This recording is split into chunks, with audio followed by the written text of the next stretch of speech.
Hey guys, we have here our JBL Quantum 100 gaming headset, and we looked at this headset before in this video here in the upper right corner. And in that video we found out that the cable to the headphones is broken, and that's why one of the sides, here the left side, doesn't work anymore. So now in this video we want to fix the cable, and in order to do that there's two methods on how we can do that. Either we can replace the entire cable and just install a new one. So for example something like this here. So we just take out the entire old cable and replace it with this. Or alternatively, and a little bit easier, would be just to replace the connector here. So here we have this replacement, and we can order these replacement connectors really cheap on Amazon. And what usually happens with the original cables is that right at the connector here where the cable is attached, that this is like a really weak point. So that's usually where the cables break because of all the movement that goes on here. So if we just cut off the last couple of inches of this cable, then we can replace this really easily. And we just have to make sure that we get the right type of connector, the aux jack here. So you have to see there's different types, and this one has here these four sections here. You see here the ground and the microphone and the left and the right audio channel. And then make sure that your replacement has the same amount. So there's other variants that only have three of these. Those don't come with the microphone channel. So this one, since our Quantum 100 has a microphone built in, we have to make sure that we have the four sections so that we also can use the microphone. Okay, so now let's get started. And the first thing we do is actually just cut off the first couple of inches of the cable here. That's really easy, just cut it straight off with your scissors. And then before we do anything else, you make sure we feed the cable through this end cap of the new connector.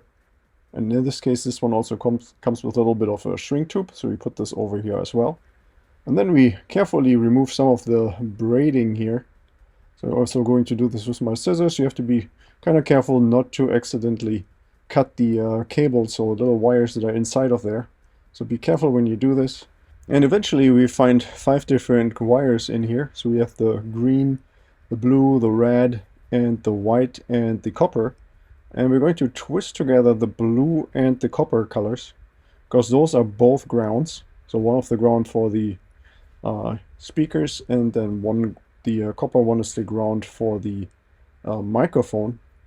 And then when we take our new connector, we're going to feed the blue and the copper ones together through the right side. And once we accomplish that, then we're going to take the white wire. That's the one for the microphone. So we're going to feed this through the bottom, so through the big metal piece that we have here. So we're going to find a small tiny hole in there as well. So take the white wire and feed that through there. And right after that we can take the whole big wire that we have here, the cable, the braided part, and put this into this little clamp area.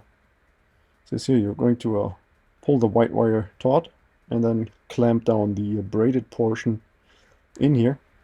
And we can simply pinch these two little clamps together with our fingers. It's really easy to do. And now the cable should be able to hold itself in place. And now we can already prepare for soldering. So we're going to put a little dot here of flux right on top of that hole.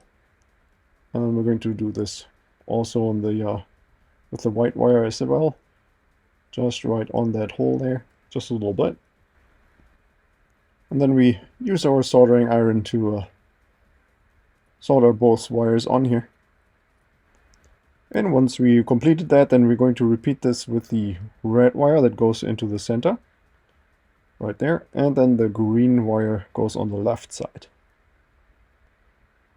And then again we're going to apply a little bit of flux right onto the holes and solder both wires into place.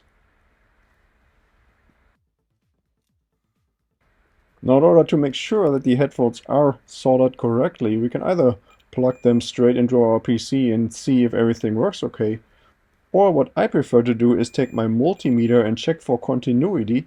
That way we can also really easily find out if we have created any shorts anywhere. And when everything is okay, we can start to snip off all the leftover wires. And then the last step, of course, is here. Screw on the end cap so that it's nice and protected. And in case you did take your headphones apart, now it's the time to reassemble everything back together. And then our headphone repair is completed, and the Quantum 100 are ready to be used again. Okay, so I hope you found this video helpful. If you have any more questions or comments, then please leave a message below, and if you liked the video, then give me a thumbs up.